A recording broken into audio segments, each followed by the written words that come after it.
The next checkmate we'll talk about is how to win with king and rook versus king. It's said that this position could be won in 13 moves. Now that's really not important to us. What we want to do here is just learn a simple system as to how to effectively win the game when we have a rook versus our opponent's single unit or lone king. So what I've done here is I've composed a position so that you could take a look at what we're trying to reach to when we have this position. So the first quadrant that we're going to take a look at is this one right here with the king on g6, the king on g8, and the rook on e8.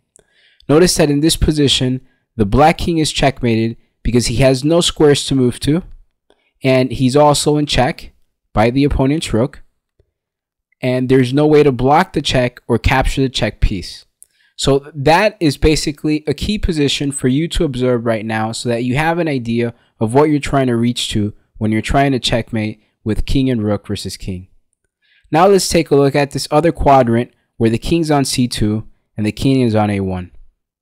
Notice that the white rook is checking the king, and in this position, unfortunately or fortunately, the black king has no squares to move to, and we could also say that here white has won the game. Lastly, we'll take a look at the quadrant where the king is on h1.